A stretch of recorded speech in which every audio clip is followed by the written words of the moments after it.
to the beach and cook the fish right here. Hello. I have heard that you have the best seafood in all of the Bahamas. We serve the freshest fish. We just have a huge variety of fish in the Bahamas. We've got beautiful water.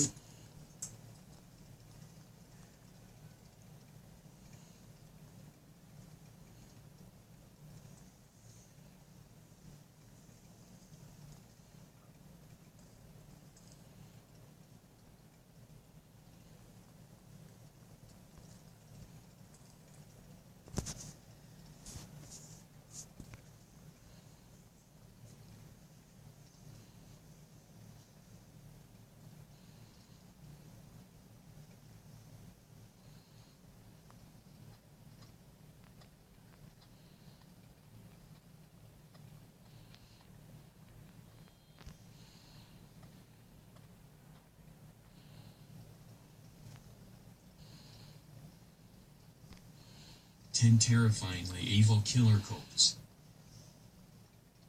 Number 10. Black Jesus. Born in Papua New Guinea, Stephen Tari began studying to be a Lutheran minister, before eventually abandoning that calling. He traveled deep into the mountains of New Guinea, where he started his own religion, calling himself Black Jesus. The cult grew to have about 6,000 members, despite their controversial use of flower girls, specially chosen young girls, who served as concubines for Tari and other cult leaders. At one point, Tari claims to have 430 of them. In October 2006, Tari and members of his cult were apparently involved in a ceremony with 13-year-old Rita Herman, whose mother had offered her up to Tari. During the ceremony, Tari raped Rita before stabbing her to death. It was also reported that Tari and the mother ate her flesh and drank her blood, although both denied this. In October 2007, one set of villagers decided they had had enough and attacked Tari's stronghold. They beat him and carried him out of the jungle, tied to a log before handing him over to the police. Tari was subsequently convicted of 4 counts of rape, but was never charged with the murder. But on March 21, 2013, Tari, along with about 49 other inmates, escaped from his prison. In August 2013, Tari was in a small village named Gao, where he apparently murdered a 5-year-old girl and attempted to kill a teenage girl the next day. This time the villagers took care of Tari themselves. On August 29, a mob attacked Tari and a 15-year-old follower. They hacked and slashed at him, even castrating him, before burying him in a pit in the jungle.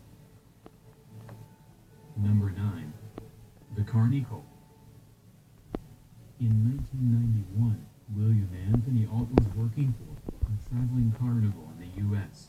His co-workers Jimmy Penick, Mark Goodwin, Keith and David Lawrence were involved in a satanic cult, and Alt wanted to join. When the cult rejected him, Alt turned to black men. He knew about the murder of an 18-year-old boy in Fulton County, Georgia, committed by Penick and Keith Lawrence earlier that year.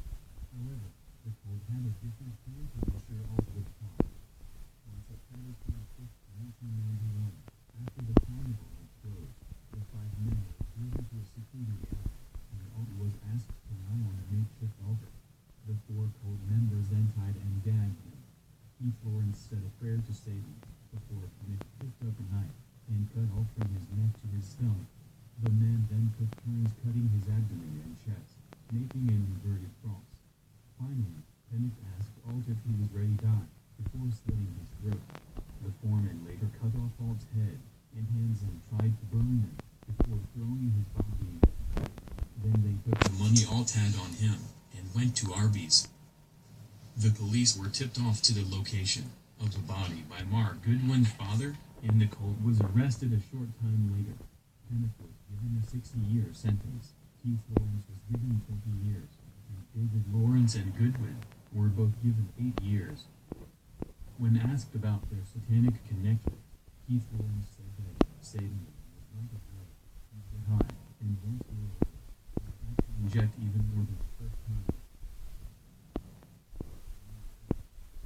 The Russian Teen Satanic Cult.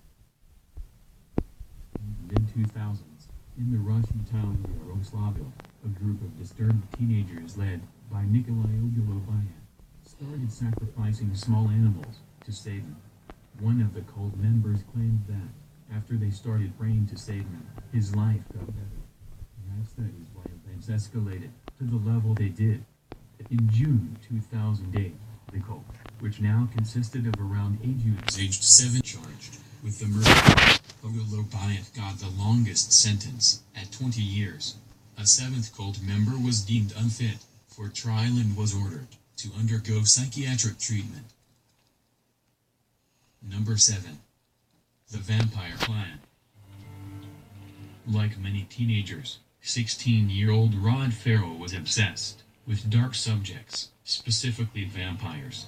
However, Ferrell took things a bit further by declaring that he actually was a 500-year-old vampire named Visaga.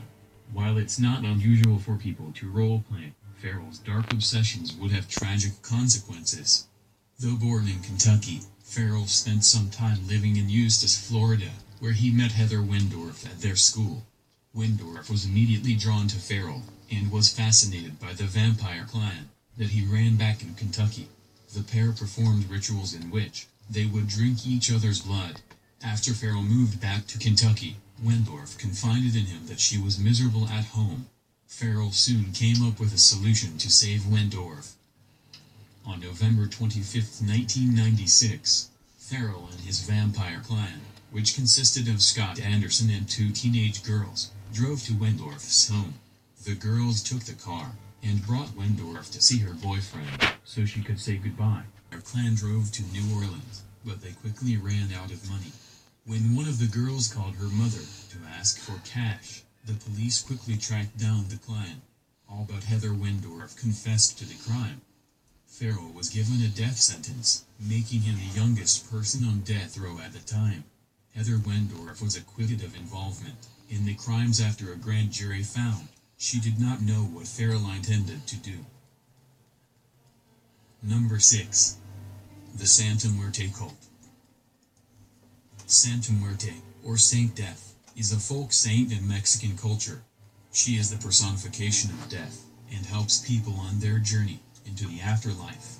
She is often depicted as a skeleton in a gown, and is used to remind people of their mortality. Most worshippers offer candy, cigarettes, and incense to her statue.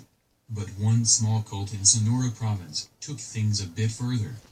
It all started with the disappearance of 10-year-old Martin Rios in July 2010, followed by the disappearance of 10-year-old Jesus Martinez in March 2011. Both boys were known to frequent the house of Jesus' step-grandmother, Sylvia Meraz. Police were already suspicious of Meraz because of the parade of people visiting her house. They thought she might be running a brothel. When a 55-year-old woman disappeared, the police finally decided to search the property. Once inside, the police quickly discovered the bodies of the 2 missing boys, one under the floorboards and the other buried in the yard. Police also learned that the body of the 55-year-old